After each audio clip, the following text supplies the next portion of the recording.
Hey, it's Mort here. I'm going over some data that I've collected. I use this to be able to better guess what orders I want to do.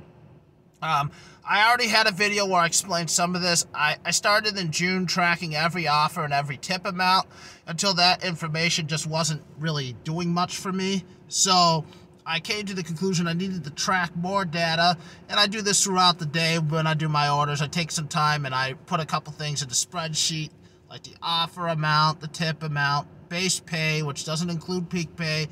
That shouldn't be included. I always go from miles from restaurant to customer, and for the most part, that is holding up. Time my offer is received was something that's very important. Day of week I don't think is that important. It might be a little bit to see patterns on each day. Really important is not mainly the date, but maybe the month. I kind of feel like there are certain weeks that have higher base pay. I think this week, December 14th to December 20th, was one of those leaks, and it's like an outlier in my data. And when I do a full thing of January without this, I think it's going to show a different pattern, and that these are aberrations when the app is really busy. Anyways, I keep track of some other things for later too. Shopping orders, things with higher base pays. As you can see, shopping orders in my area have a $7.75 base pay. They start out instead of 2.5. That was for 0.5 miles. Drive orders now have hidden pay on it, and different system. And I've only done 4 so far, but I'm keeping track of them. Trying to find out some stuff. Hey, even Uber Eats, hidden pay. I've had one, just trying to see if I can figure out anything there too, because if I can figure something out, that would be useful. I want to try to mix in a few Uber orders when it's not busy on DoorDash. Try to do a little bit more multi-apping, but still DoorDash is probably 95% of what I'm going to be doing out there. All right, so let's go into the line graphs. This is the visualization that I think will help me understand. And so here's the first one. This is base pay, the miles driven. And I think this is concluding one of the things I've been talking about. Miles from pickup to drop off, from the restaurant to the customer. And as you can see, the base pay starts low. There are spikes because there's a lot of variations in this. But as you can see, as we get to the other end of the scale, when we can start getting into the 6s and the 7s, it gets much higher on the base pay end. And that is something that I think might even hold up as you do offers that are not like my offers, where the subtotal is greater than 100. You may or may not know that the subtotal plays a big role in the suggested tip from Grubhub. When the subtotal is above 90, but above 100 for sure, the suggested tip is around 15%, 12, 15, 18%, somewhere in that ballpark. When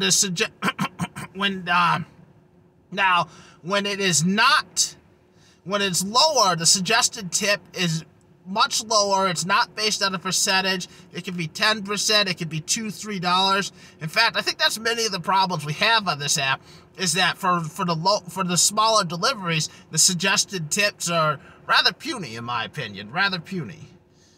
All right. Next up, we're going to go down to the.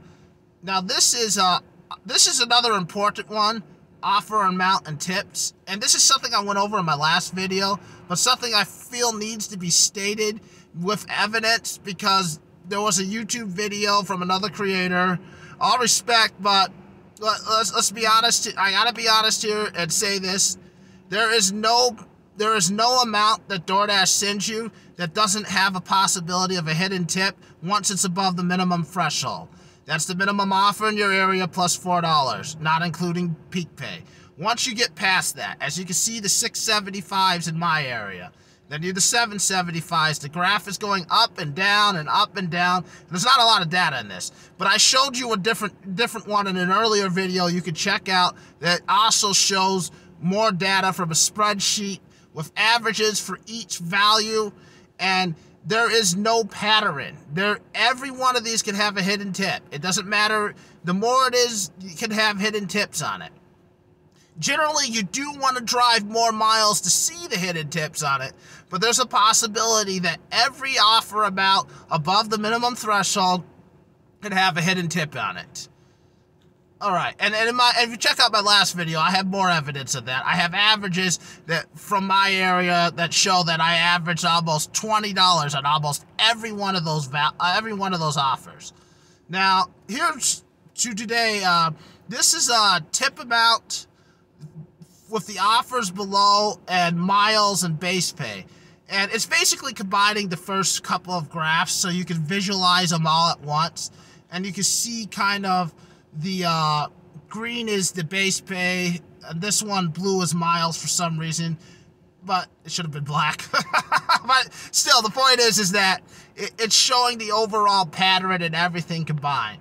Now, let's go down here. I think it also shows that tips doesn't really influence base pay, at least for these orders. Now, next up, I eliminated the tips so we could look closer at base pay and miles. And overall, you see base pay is typically higher than miles.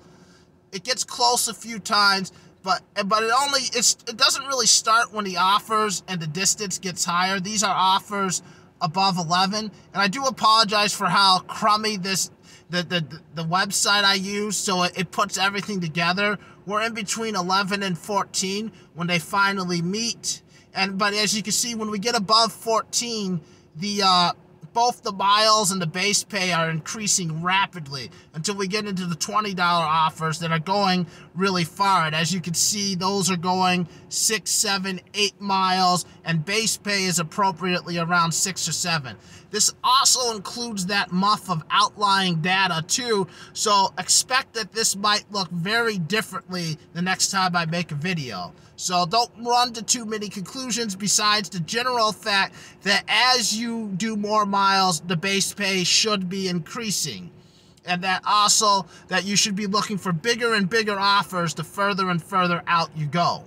That's what this chart is basically saying. Next one we have is, let's see.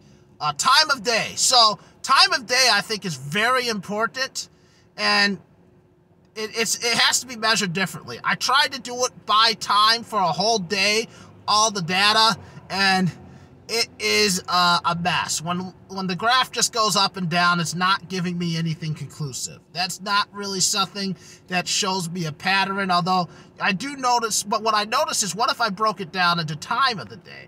I only had time to do a couple, because I don't have enough data anyways, but there is something important in, so 3 p.m. to 4 p.m.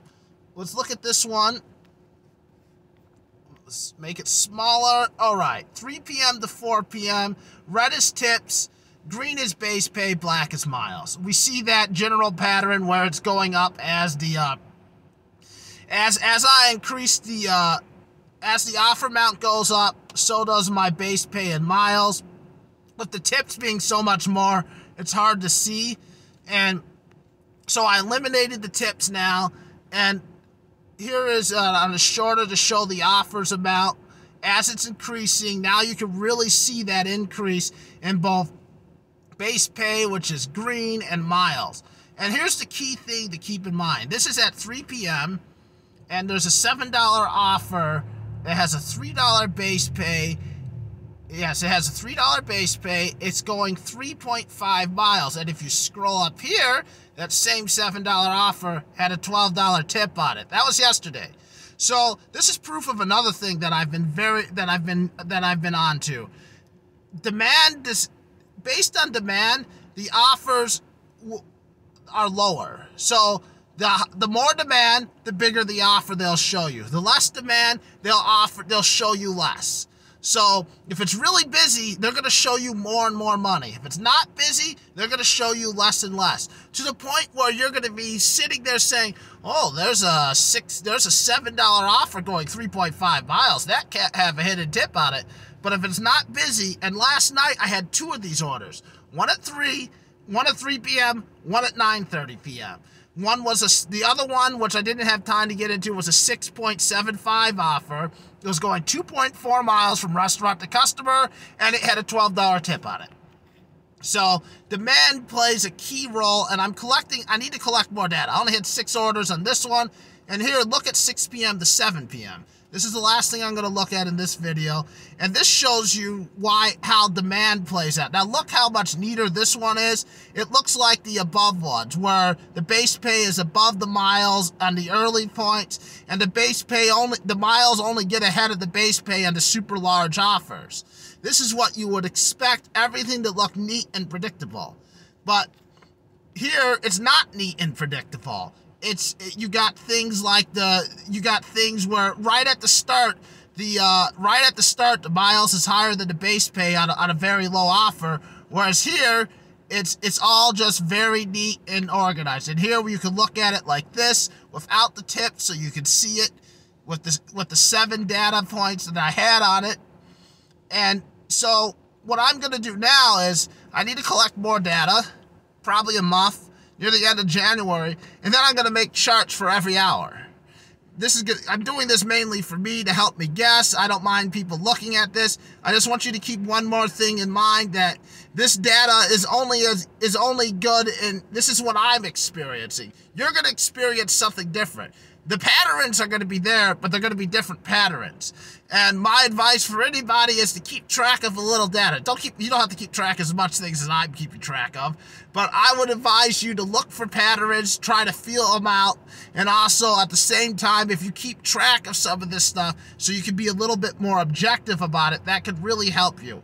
Anyways, I'd like to thank anybody who watched this. If this is a video help, awesome. Just keep this rule of thumb in mind. This data was based on orders that 99% of the subtotals were above $100.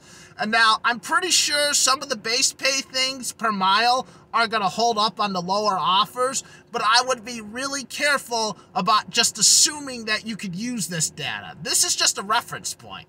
It's something to show you some patterns that might be there, some things you might have to look for, but if you can't adjust that for what you're seeing in your market, it will be useless. And I do want to put that clarification in so that you do not just assume that this can automatically give you all the hidden tips. I mean, subtotal plays a huge role in this, and you cannot underestimate how much of a role when it's literally what DoorDash is basically.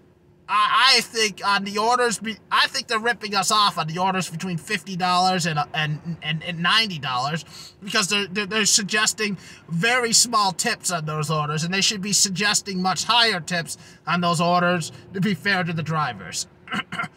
Yeah, of course, fair. This isn't a fair world. There's no fair in it, but that's unfortunate. Anyways, I'd like to thank you for watching my video, and I do hope it can be some help, and I hope that eventually I might have a video where I can be just a little bit more conclusive on it and show you some patterns that are much closer to where I can pretty much say, yeah, if that this is probably the same and a constant.